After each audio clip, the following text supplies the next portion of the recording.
Hi there, and welcome back to another episode of A Blessing in Divorce.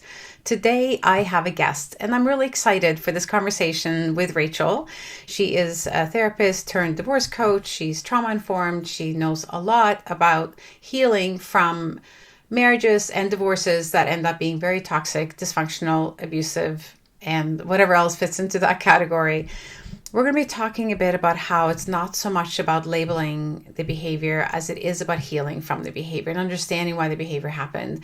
This is going to be such a fantastic conversation. We had so much fun talking, preparing for this episode, and recording it was really easy with her. You know, the conversation just flowed, and she has so much wisdom for you. So I'm going to stop talking. Let's just get into this episode. I'm really glad you're here with me, and let's get started. Hello, and welcome back to another episode of A Blessing in Divorce. I am so grateful to be allowed into your headset and day today. My name is Elizabeth, and I'm the host of this podcast and the owner and founder of The Separation Club, which is the club you never wanted to be part of, but the best club to be in if you're going through separation and divorce. Here we talk about how to heal, move forward, and find love if you're so inclined. Also, motherhood through divorce, finding yourself, and creating the life you deserve. Our tools are community, sisterhood, honesty, vulnerability, spirituality, and coaching. And that's when we aren't talking to our experts. I'm also a divorced mother of 4 adult sons, remarried, and a stepmom to 3. So we will be talking about everything that goes with all of that here. If you are recently separated, thinking of separating, divorcing, or even beyond your divorce, but still feeling it, then this is the podcast for you. Hello, everyone, and welcome back. Today, I am talking to Rachael Dunkel. She is a therapist turned divorce coach, and she specializes in working with people who are overcoming relationships with narcissists, addicts, potentially, toxic behaviors. But we really want to get around these terms today and talk a lot about that. But first, I really want to hear your story. I wanted you to share your story with my listeners, please. Rachael, it is wonderful to have you here today. Thank you so much for joining me on A Blessing in Divorce. Thanks, Elizabeth. Thanks for having me here.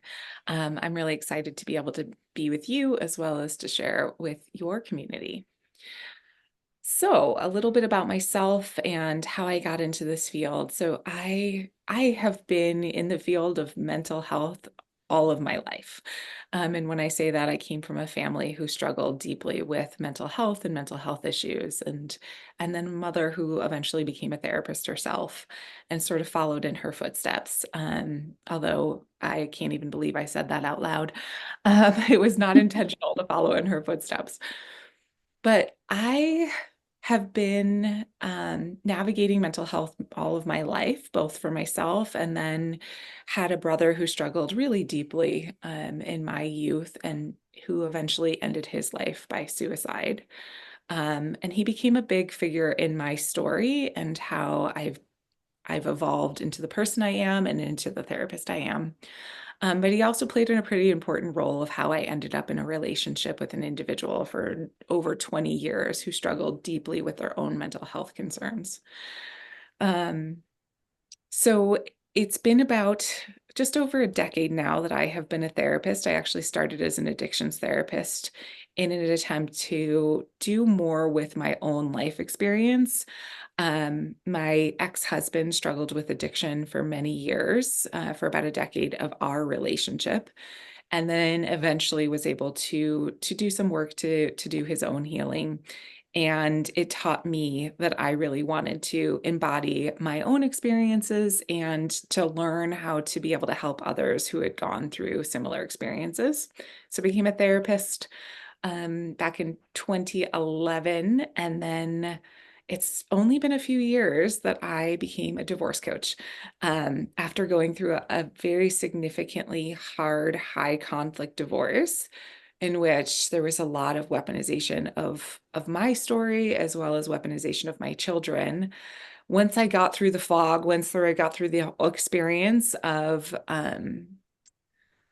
the pain of the divorce as well as the family court system, I had this sort of light bulb moment that I wanted to be able to help other women go through this experience and do it in a more effective way, a Yeah. more regulated way than I had been.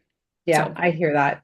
I 100% hear that. And thank you for sharing that. And I know we're going to be probably getting into your story again as we have our conversation today. But I think so many of us who work in this field work out of our own experience and wanting to share what we learned in the hopes that we can shorten the journey or ease the journey for others who are going through it. I know that's very much where I'm coming from as well. Mhm. Um, there's a couple things that we discussed before we came on and started recording today that I really want to get back into because I think they're great conversations. But I thought I would start with if you could just touch on a little bit why or the journey that went, taking you from being a therapist to divorce coach. And the reason I'm asking is because I run into this quite often when I'm talking to people in my group or people who contact me for help. They'll ask me if I'm a therapist and I'll tell no, I'm a coach. And then they want to know the difference. And considering you are both, I would love for you to explain the difference between the two, and maybe also, well, let's start there, and then we can take it from there. So, what I realized going through my own experience is that I had an incredible therapist, I had a incredible attorney, but I needed more. And what I needed at the time was someone to be able to be in the trenches with me. I call it the rumble, to be in the rumble with me and help me in ways that a therapist couldn't. So, as a therapist, I am really focused on present moment experience and past experiences, right? So, we're healing trauma, we're healing and processing past experiences. I'm going to be in the depth of it with people when we're navigating what happened in the divorce and processing and grieving. And I think there's some overlap in that with coaching, but and I'm specifically a certified high conflict divorce coach. So, what I wanted to be able to help women with, and what looks very different as a coach, is I wanted to be in the moment to moment experience with clients. So, one of the things that I do that may be a little bit unique is I have Voxer, and I have a way for my clients to be able to connect with me 9 to 6 every Monday through Friday. So if they are in the moment of total emotional dysregulation, or they're considering like, I want to respond in a certain way that might be more aggressive, that looks actually pretty harmful in the family court system, right? So I wanted to be able to help women in the moment to moment experience that a therapist actually can't. No, Uh, and I use that one, Voxer with my clients as well. I love it. I love yeah, it. I love that it's you can talk into it as well. Just makes it so exactly. easy. Mhm. You can text or you can talk, and it's this immediate, instant connection with clients that Yeah. is different than a therapist is going to or can do. The other difference is it's future oriented. So we're not just talking about and processing the experience, but talking about the skills and the techniques to be able to move forward. Yeah. Yeah. And that's what I love about it as a coach myself. I love being able to give them real strategies, based on their individual experience. Every person needs something different. They need it to be delivered in a different way. I have some clients who get on the phone with me and they're like, immediately they want like, okay, I want to talk about this and this today, and I need some strategies or a to-do list or something. Can you give me one before we get off the call? Sure. And others, it's completely different what they need from you, right? But I really love the option to be able to give people different things and to actually, I guess, give advice, which is something a therapist, I don't believe, is supposed to do. It 100%, you're Mm. absolutely correct. Yep. So some people just really want that. I mean, I'm sure as a coach, you do the same. You preface with, this is just my opinion or a suggestion. We're not telling people what to do. We're putting out ideas. And I think, again, I hear from my clients so often, it's the questions I ask. I might not actually give them like, here's what you should do. It's more of well, what is it that you want kind of a question, or, anyway, it's asking good questions that gets people to the place where they need to go. So it's a little Yeah. bit more freedom, I think, as a coach, right? Yep. I would 100%. One of the things I was thinking about as you were speaking too is it gives me a little bit more of an opportunity to connect in different ways. So Mm, last week, I was able to go into court with a client and yes. just be a presence for this individual as they were going through a order of protection hearing. And that's very different than if I were a therapist. Yes. There are a lot of ethical boundaries, and appropriately so, that look a little bit different as a coach. Yeah, very true. I was during COVID, I was on a Zoom call with one of my clients. I was just there. I was not like participating in any way, obviously, but she just wanted to know that I was there. So it's like, okay, I'll just be there. So no, it's wonderful to be able to help our clients in that way. So we've talked a bit now about the difference between the coach and therapist, and thank you so much for explaining that and what made you choose to do both. I guess you still do a bit of both, but you're transitioning towards coaching. I know the other thing that I also really wanted to talk to you about today is the the practice, if you will, of labeling and blaming. And so I see a lot of this in my Facebook group and among my listeners. Uh, they really want to know, like they'll even ask, I want to know if the person I'm describing is a high conflict or a toxic person or a narcissistic person, and there's a part of me that's like, well, what does it matter? Mhm. Because while there is a purpose to understand those behaviors, and we'll get into that, but I also think it's important to understand that when we're looking for a label, one thing is to look for understanding, which I think can be very helpful. And I think can be very helpful to understand why a person is treating you a certain way. But I also think it's important to not lean on that.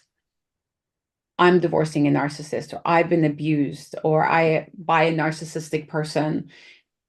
I'm not trying to minimize or anything, undervalue the effect that that behavior can have on someone and then they're on their healing journey.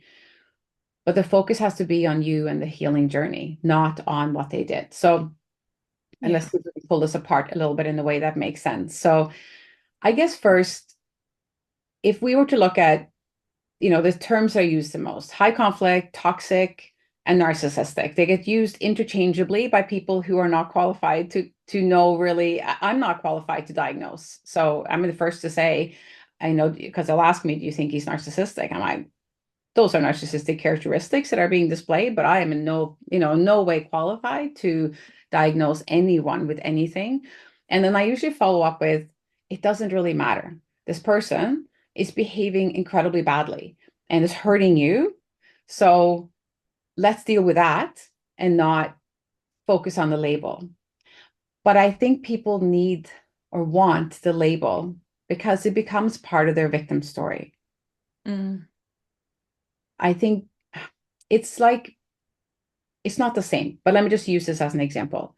Yeah. When people are divorcing someone who cheated on them, Mhm. um, and I divorced someone who cheated on me, and for a while, like it was the same with me. You want everyone to know he cheated.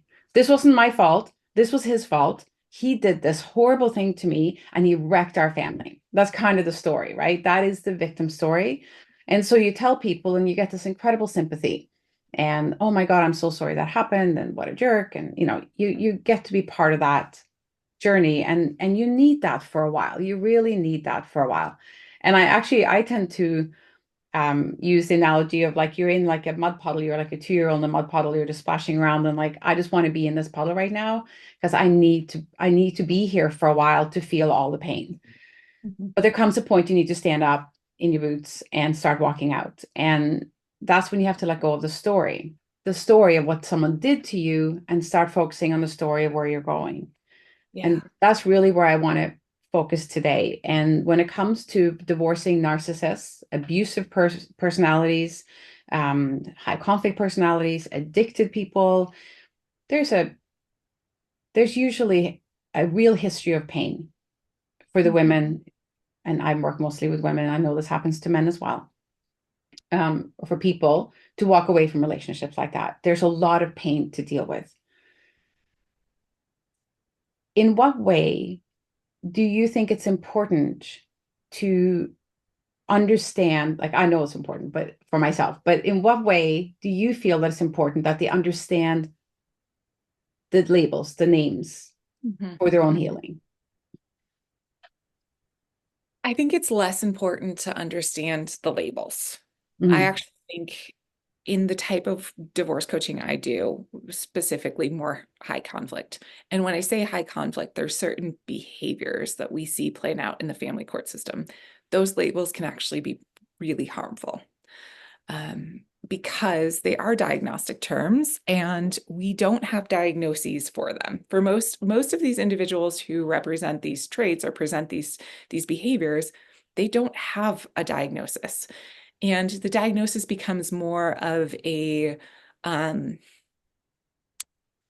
a way to justify than Mm. is maybe necessary, right? So what is important is being able to understand the behaviors that played out, the manipulation, the gaslighting is an important understanding because Mm. of the way it has consequences for the individual wwho experienced it, right? Yeah. So there's a tremendous amount of cognitive dissonance and confusion that plays out when someone has experienced gaslighting behaviors. Mm. That is the piece that is important to know.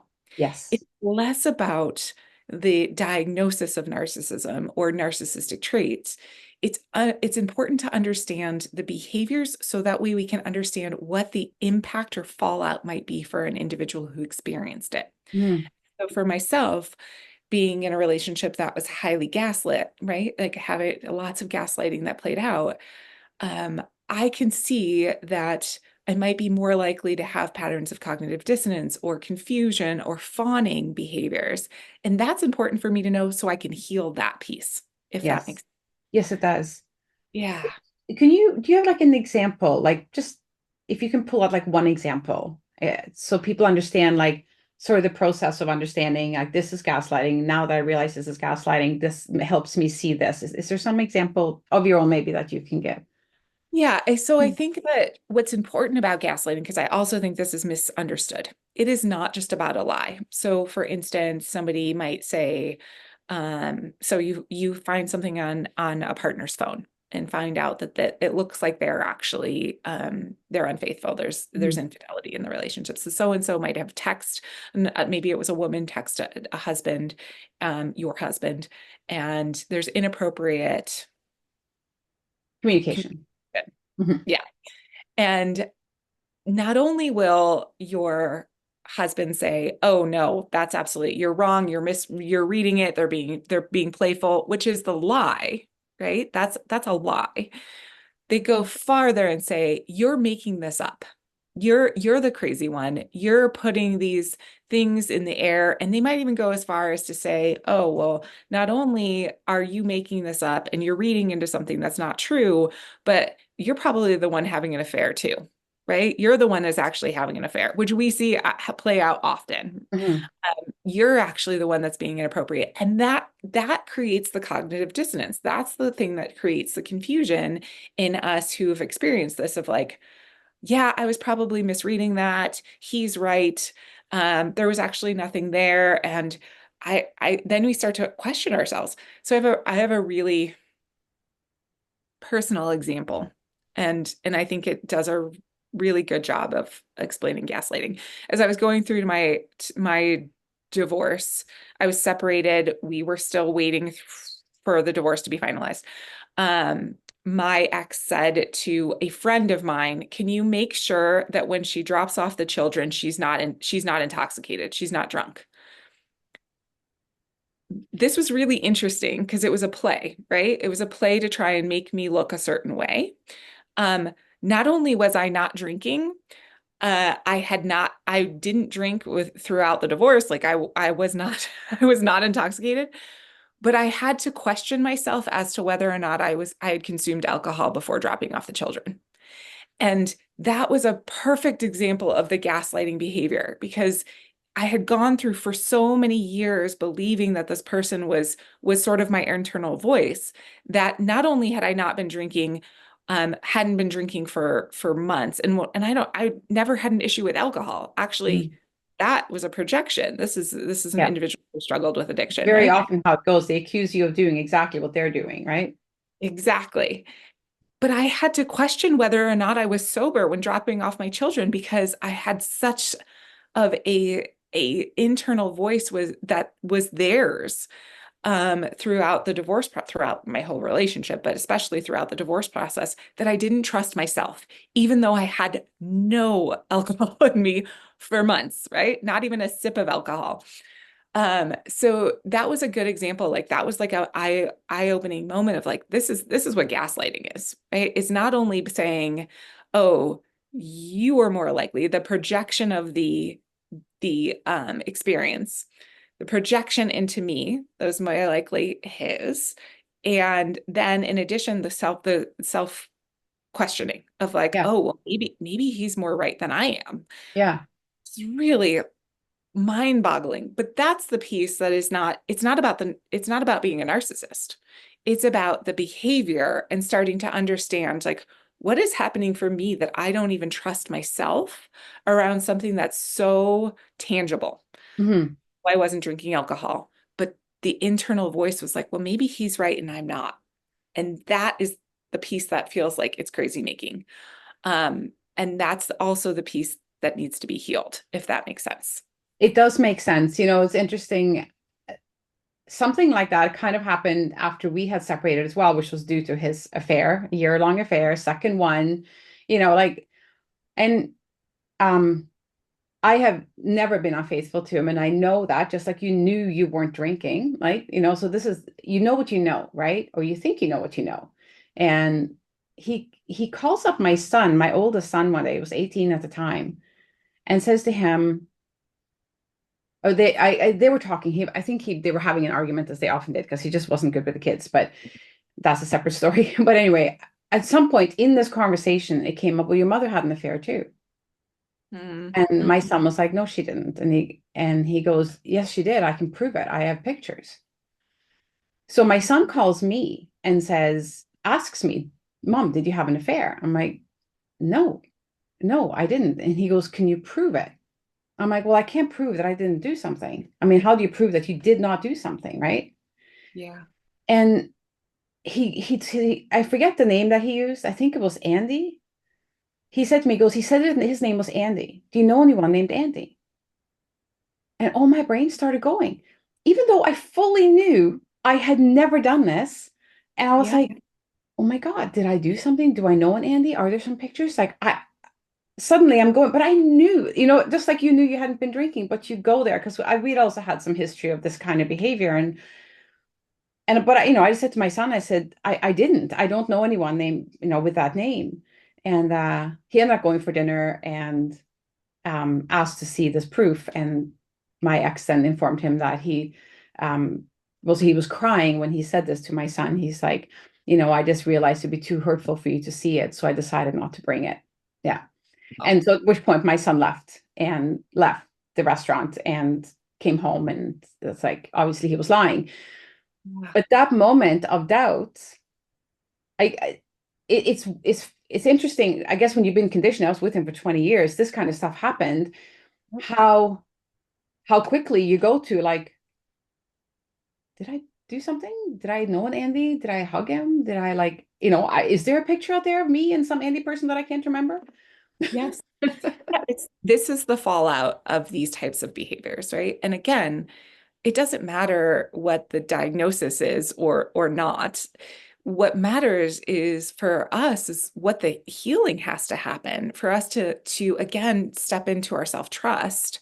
Yeah. If we ever had it, sometimes we never even have the self-trust, but stepping into self-trust and saying, I know my truth, I know my reality. And gaslighting is meant to create dissonance. It's meant to create a false reality and have us question ourselves. And Yeah. so again, but it all comes back to like, where's the healing happen? And what do I need to know about it in order to heal? Exactly. And I think this is the really important part. I think while the question often starts with like, I just want to know if I'm divorcing a narcissist or is this toxic or abusive behavior. It doesn't, if the answer is yes, let's just Yeah, say it's yes, this is narcissistic behavior, this is toxic behavior, this is abusive behavior. Okay, so now the answer is yes. What's important is what you do with that information. It's right. not about, because here's what I have found sometimes, and I think it's just because people don't know what to do with the information. They will realize that they're divorcing someone or believe that they're divorcing someone based on what they hear, someone who's narcissistic or toxic or abusive. And so this becomes like a label that they almost attach to themselves. Like, I'm divorcing a narcissist and I have I've suffered abuse. And then we get an entire, like, dozens of examples of how this was done to them, Mhm. things that was done. And I'm not minimizing that these women have suffered or these people have suffered, that these things are true. But the reason to go back into the story and tell all the examples is generally for validation. It's Mhm. for people to know how awful it is for them and how much they have suffered, which I believe has a place, especially in the beginning. We all need to go there in the beginning. We need the embrace of the people who love us to go, oh my God, you poor thing. And we just need that. But I also believe that in order to heal and feel better and get past this, you have to let go of that. And I think, and as a coach, and as you said earlier, the focus is forward. It's like, okay, so now we Yep. know this, which is Yep. often I love working alongside a therapist or coming in to her healing process right after a therapist because they know a lot about the things that had happened, the dissonance, they understand how it has affected their behavior, they understand their codependency, they understand all these things.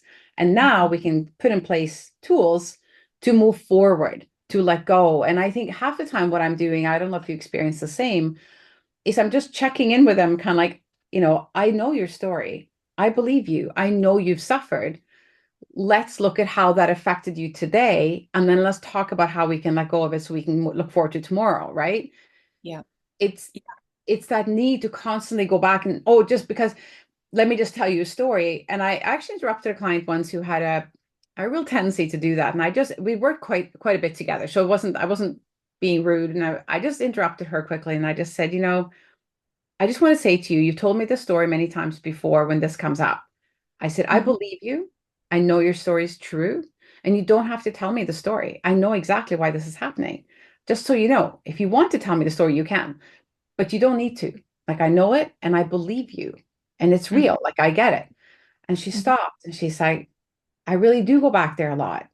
And you Mhm. do. And every time you go back, you have to relive that pain.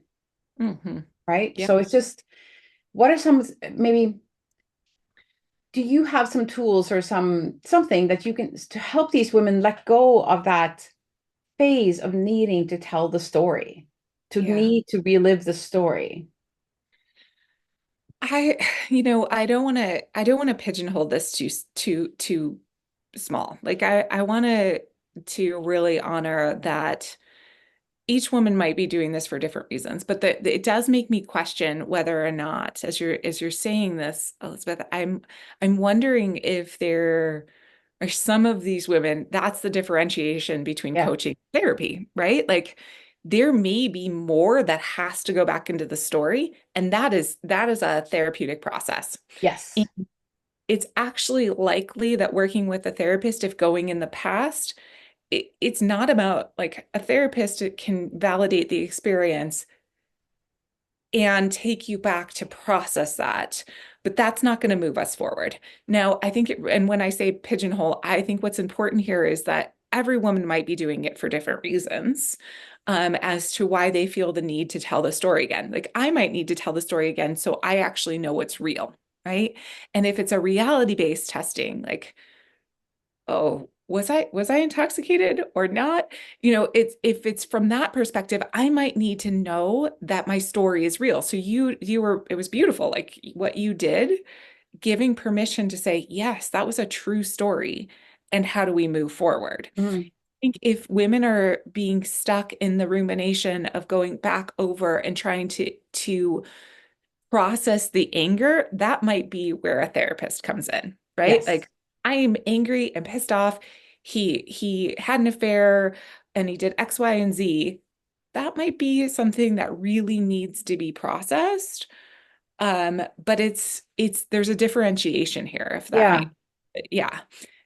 And getting forward. I think if it's just purely about reliving the story because we're angry and we need to hear ourselves tell the story, I think that is actually making us sick, right? We Mhm. actually need to be able to move and step into a new phase.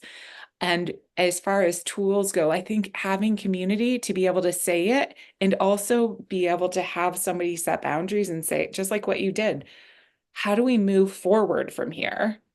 But sometimes we need a community to be able to help us see that we're stuck in this unhealthy pattern that just keeps us sick. Mhm. It's What do you think are some of the reasons that people do get stuck in that pattern? Like I certainly see some things come up. Like Mhm. I find often when people do tend to get stuck in the story, people who often don't have a lot of people around them. Mm. They're looking for that community, like you said. And I know my Facebook group is a place where they feel really safe to share their stories, and they will immediately get all kinds of validation and, I understand, I get it, I feel the same way, and that's helpful for them. Just to know that they're normal in a way, right? Like there's nothing wrong with them for feeling the way they're feeling. Um, but yeah, what would be your sort of? You actually have a good call out, and it made me think of so I'm certified in Dr. Brene Brown's work as well. Mhm. Yeah. And she talks about hardwiring connection, Mhm. right? So excuse me, not hardwiring, hot wiring connection. Okay. So it's sort of like we want to jumpstart a car. We want this relationship to happen. So if we share all these really powerful things or painful things that happen to us, we feel like we can connect really quickly. Hmm. And for someone who doesn't have a great deal of support, hot wiring connection feels like, oh, I have intimacy and I feel seen. That's it, it's not actually a healthy connection, right? Connection, it takes time, it takes vulnerability. And I would say that when somebody hasn't felt seen for so long, hot wiring connection feels safer than no connection at all. Yeah. So I mean that for me seems like it makes a lot of sense why women, if they feel so isolated, which divorce is isolating. It is. It's so It isolating is. that it feels like the easiest way to form really fast connection versus being able to have safe vulnerability and building up over time and saying, hey, we see each other not only for what happened to us, but for our experiences in it. And that's the other piece that I think that we often miss. If we're just sharing all the things that they did, then we don't have a lot of space to look back and say, this was my part in it. And yeah, Yes. yeah. Yeah. And I would love to get into that, just in to share a bit of my story. And I tend to share my story more for relatability when it comes to, of course, in my community. But I am one of the most significant things that I probably did during my healing journey was self-reflection and taking responsibility. And every time I bring that up, when I'm on a call with someone, like if it's a group or something, there's somebody's going to say, "Are you saying this is my fault?" Like, not at all. That's not what this is about. It's about understanding your part because you play a part. And especially if you are in the relationship with someone who also has a toxic kind of personality or just not great at communication, they're gaslighting or they're abusive in any which way, emotionally. Um, then you have a part. You have a part that you're tolerating. You are potentially stoking the fire just because you get upset, you get hurt, you say things, you play off each other. Codependency at its best, right? Like it's just all these things that happen naturally. And when I sat down and looked at my own behavior in our issues, um, I mean, first of all, I'm not perfect. I make mistakes. I made all kinds of mistakes. One of them was based on the fact that I didn't know what was going on. I honestly didn't know what was going on. I didn't understand it. I've been in a relationship with him since I was 23. I didn't understand anything. I just fell in love, right? That's all you need. You don't need anything else. As the relationship, the marriage continued and things weren't good, I learned to keep myself safe. You just do. When you're in a relationship that causes a lot of fighting and pain, uh, you learn to put yourself in a place where you're safe. And I can see that the things that I chose to do to feel good and feel safe and feel that I was in a good marriage, because that's what I told myself, I self-protected in my own way. And I do see, once I got out of the marriage, I could see that those are not healthy for a marriage. That doesn't help. So I boxed myself in. I just shut myself off. I was just, um, I didn't need anything. I made sure I needed nothing.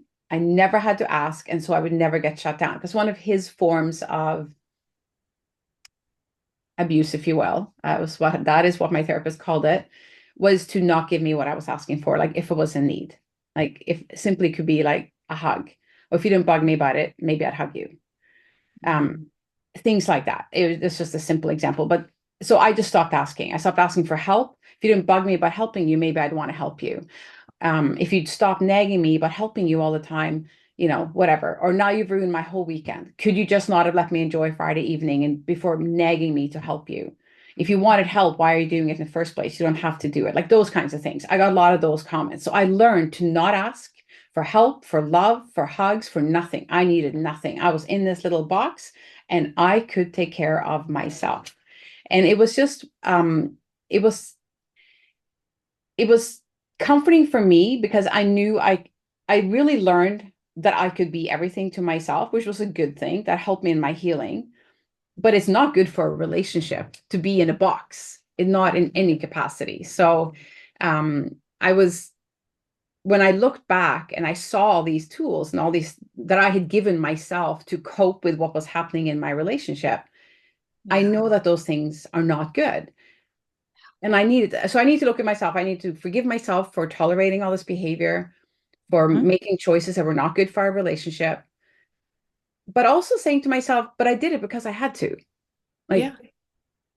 I gave Yeah. myself permission and forgiveness and compassion. And I learned so much about myself. That was the best part. Like I learned so many things about myself. Like I learned about my insecurities. I learned about my lack of confidence. I also learned about my strengths and my resilience. And like, wow, right? Yeah.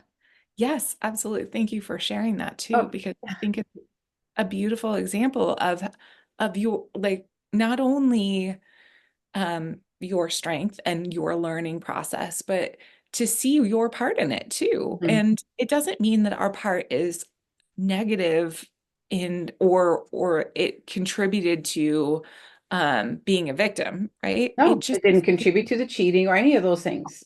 yes, it's a way of surviving. Yeah. And those are also important pieces to understand because many of the women that I know would like to be in a relationship again. And those are important things. Yes. If we go into those behaviors in one relationship, especially if they're well-established patterns, we will show up in the same way in the next relationship. And we have So to. that is so true. And women come to me, I'm sure they come to you as well. Like I want to break the pattern because I see because I was in a long-term relationship before, I was married, and I see the pattern, right? And what's interesting for me, I actually had a visual of this safe place I went to. It was a pink box. And Mhm. for you listeners, by the way, I did a whole episode on my pink box. And I will put the episode number in the show notes, cannot remember it right now. But I'm remarried, and at one point, I don't know, a few years into our relationship, we were having a couple of fights, like those communication fights that can come up that need to be resolved. And I saw my pink box for the first time in years because I hadn't seen it since I was with my ex. And so I said to him, I told him my pink box story, and I said, I see the pink box. I'm feeling we have to figure this out. We actually went to counseling to figure out the communication issue that was happening because I was starting to display those, I'm just Uh, going to take care of myself here. I'm on my own here again, right? Which wasn't really true. And I knew that, but it was just about how we were dealing with something. And yeah, to the pattern, like it's just, we will go back there. If you've been doing it for 20 years, 15 years, 10 years, you're going to go back there. Yep. Yeah. It's safety and being able to be aware of it makes not only ourselves stronger and being able Mhm. to say, okay, I can see this pattern in myself and how do I move out of that pattern? But actually, and I'm remarried now as well. It's a powerful experience to be able to share with my partner too, just like Yeah. you were saying, like to say, hey, I see myself doing this and I don't want to do it because it breaks down the relationship. I'm Mhm. also the same way. Like I can be highly independent and I can take Mhm. care of kids and take care of myself. But that's actually not the healthiest thing in a marriage. No, it I isn't. allow it to be soft and to let him take care of me as long as my husband now is safe Yeah. and and so, yeah, I think that's part of the healing process is being able to not hold ourselves accountable for the abuse or the betrayal, but to say, oh, what was my pattern in the relationship? And how do I heal that? So that way going forward, whether in relationship with myself or relationship with another partner, those patterns don't keep playing out. Exactly. And that's taking responsibility. And it's not about like what did you do wrong? And it's also not about saying to yourself, oh, if I hadn't done that, would he not have cheated? Would he not have been abusive? Would he? No, that's got nothing to do with it. Those are choices that your partner made because of whatever they were going through. It's not about that. It's about that we were all in this relationship together. We never get to walk away from a failed marriage and say, I had nothing to do with it. If nothing else, you were there. Mhm. So it's just we just have to take responsibility and learn. Um, and it's not about learning from your mistakes. It's just about learning who you showed up as, why and how, and all those things, and then taking that information and changing what you want to change and keeping what you want to keep. Yes. I was just there were some things that I learned about myself. I didn't love everything I learned about myself, but I was like, that's who I have been in this marriage, and I don't want to be like that again. And Mhm. so I need to, and then what kind of a person do I need to be with so that I'm not like that again? What do I need from a partner so that I can feel safe? Right.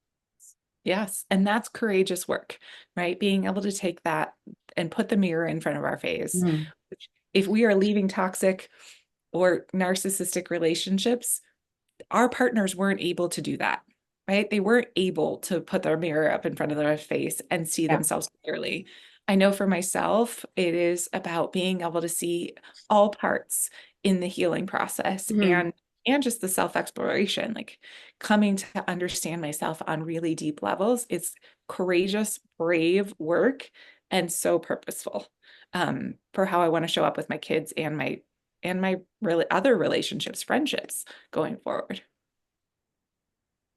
Yes, I agree so deeply. And it's what is something that we can almost that not only can we can say to our clients, but we can help our clients say to themselves as they sit Mhm. down, if you will, to reflect and take responsibility. Mhm. As they go into this journey of looking backwards in a way, like what was my role? How can they ease into a question like that maybe feels a little lighter or easier or less self-blaming? Hmm. There's part of me that is thinking about Kristen Neff's work and the idea of self-compassion. Yeah. Uh, so almost stepping out, like what would we see in a friend and how would we reflect it back to a friend? Yes. Because we can tend to be much more critical of ourselves if we're doing this internal dialogue versus thinking about like what would I say to a close friend who I'm seeing this behavior in Mhm. or seeing these patterns. And so, yeah, stepping out, thinking about it from a place of self-care. And Uh, self-compassion. yeah, yeah, exactly. I Yeah. I love Brene Brown as well, and I studied her book Atlas of the Heart. Mhm, And one of the sections I loved the most was how she explained compassion and that the difference between compassion and empathy. mhm, And I think one of the things that we can be really not very good at is being self-compassionate. It's even hard to be compassionate with others, only from the perspective that as women and mothers and things, we tend to want to help and fix, which mhm, falls more into the empathy category. And compassion is about just sitting down beside someone and saying, I know you're hurting and that's okay. And I'm just going to sit here with you until you feel a little bit better.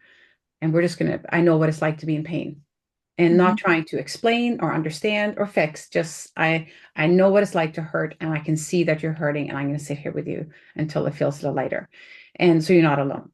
And it's being able to sit down with ourselves and say, mhm, you I know I made mistakes. People make mistakes. It's okay that I made mistakes. And I'm not going to make this about everything I did wrong and that I'm flawed. It's just simply about seeing my mistakes and like just letting them kind of work through me and figuring out which ones I don't want to make again or how I don't make that mistake again. Because that was one of the things that I really did with myself. It's like I see that I made that mistake. Like even in choosing my ex to be my husband, he when we split up, he created a narrative with my children that he regretted the 20 years we were together. He regretted ever meeting me. which was such an unfortunate narrative because it made my boys question every happy moment they'd ever had in their childhood. To the point that, like, one of them asked me, I have a lot of happy memories, Mom. And he goes, were none of them real? Like, were you guys miserable the whole time? Absolutely not. Yeah. We were both happy. When you remember seeing us happy, we were happy. So he mentioned a bunch of vacations and things, like we were all happy. We were having a wonderful time. It was such an unfortunate narrative, right? And I think it's so important to be able to just look at the things that happened. And like I said, it's just things happen. We make mistakes. We made choices based on what was going on, and to allow ourselves, like, yeah, I did the best that I could. I don't need to wipe the whole relationship off, like, just like it was just awful from beginning to end.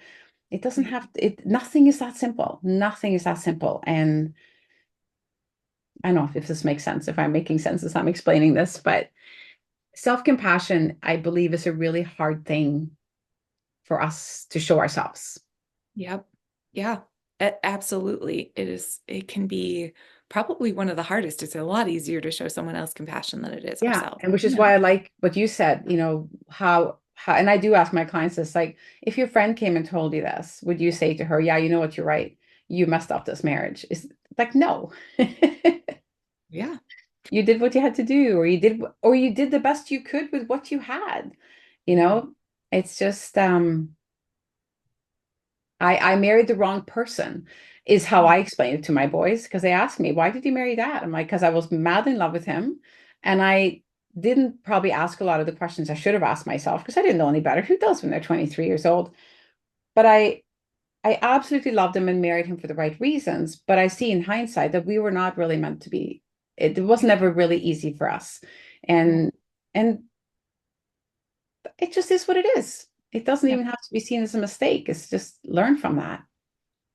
I think that really resonates with me. And even as I look back, there are moments where I have my own anger and I'm like, wow, why did I do that for so many Mhm. years?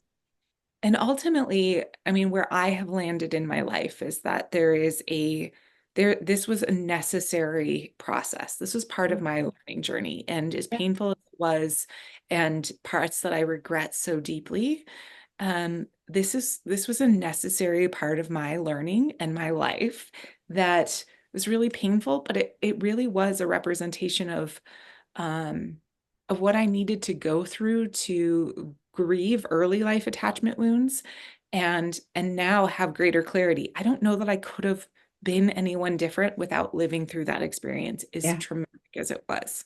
yeah, yeah. Yeah. I think some people are sent to us in a way to help us learn the things we need to learn, or to give us the tools that we need to move forward in our life.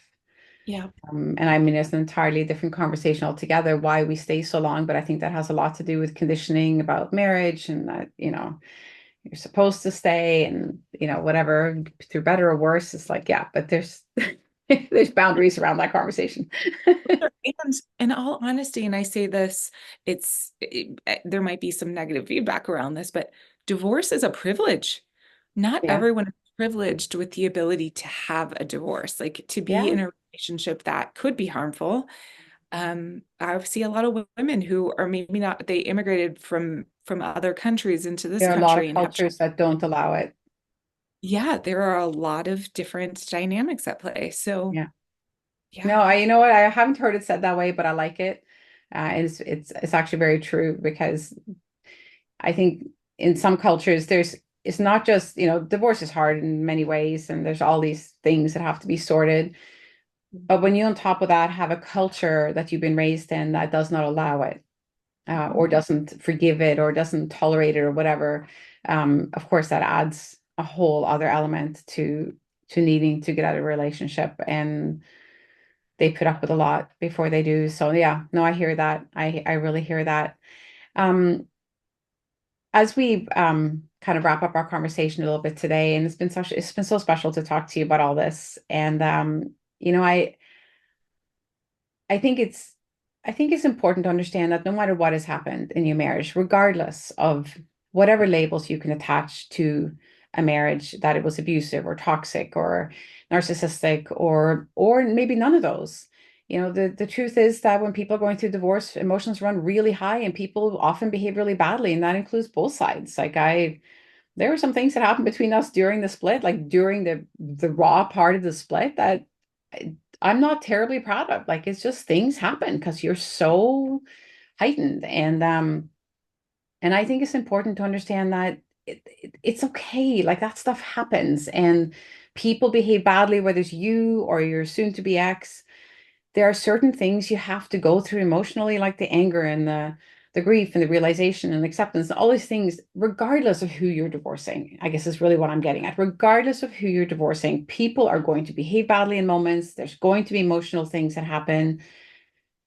Be a little bit less hard on yourself and maybe a little bit less hard on your spouse sometimes too, like to not make it about what they're doing, to turn your focus forward, to allow yourself at some point to let go of that and just say, I can't fight anymore. I can't go backwards anymore. And if I want to heal and have a happy life, I have to turn forward. Like I have to start looking forward.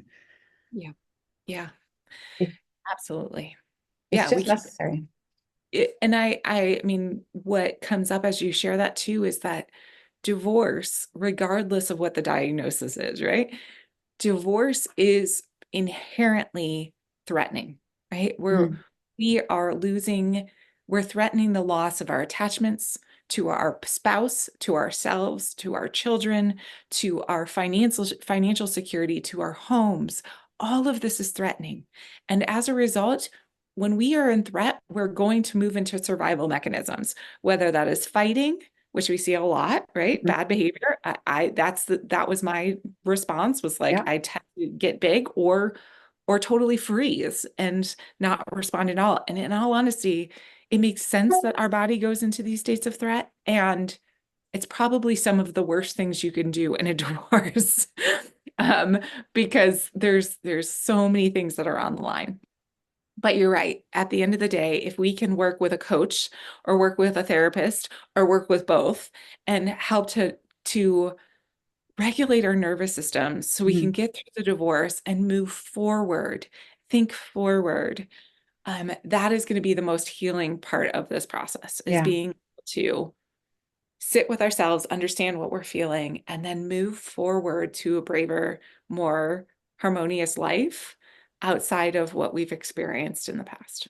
yeah, absolutely. I absolutely agree with that. We sometimes it comes down to giving ourselves permission to feel better and to actually be done and step Mhm. out of the fight. Like it's just like it's okay to just get to a point where it's like I can't do that anymore. I just need to think about other things and focus on other things and step out of that. And I think that's probably also when people come to us a bit, it's like when they're just ready, like I need some help to just get out of this hamster wheel of pain. Um but thank Yeah. you so much for sharing your passion for this today and your experiences. Um, I will be sharing all of Rachel's information and social media below. Is there anything in the show notes below? Is there anything, Rachel, that last minute that you want to just share with my listeners? Anything that you have coming up that you think would be of value to them or anything like that? The only thing I will say is I want to deeply thank you for allowing me to be in the space with you and share some of my wisdom, and then also share with you your story.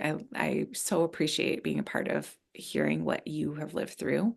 And I just really want to honor and thank you for what you're doing Oh, in thank the you. world and in the community, because what I have found when it comes to divorce is one of the most important things is community and connection. And what you're doing is making this process so much easier than it could be. So thank you for Oh, I doing appreciate that. I appreciate that, especially coming from you.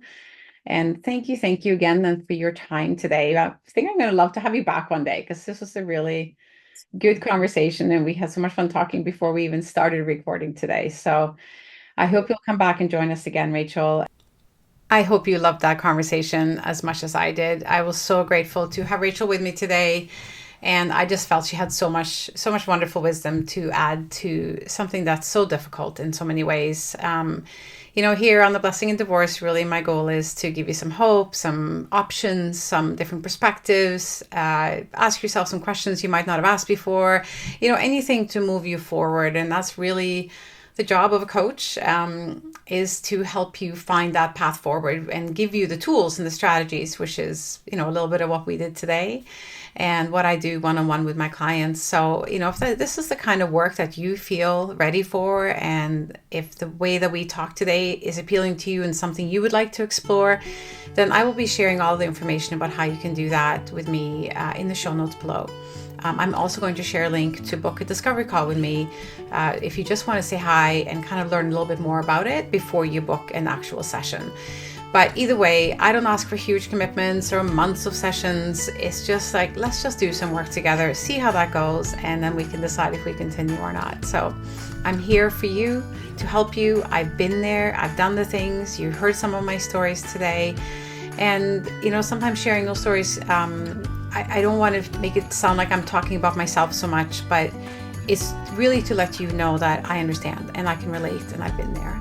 So having said that, I'm going to stop talking for today. All the information that you need about myself, about Rachael, and about the services that are offered here at the Separation Club, everything will be below in the show notes. Like I said in the very beginning, please hit me up with some stars, comment or review. It really helps other women find this podcast. And considering how many of you write me and tell me how happy you are you found it, please help other women find it as well. It's a great way to pay it forward. It's a great way to say thank you. To the more attention, if you will, that this podcast gets, the more women can find it. So please do that for me and mostly for everybody else. And having said that, I say thank you from the bottom of my heart for spending time with me and Rachael today. I wish you a beautiful day, and I will see you again or be in your headset again next week. Until then, have a great day.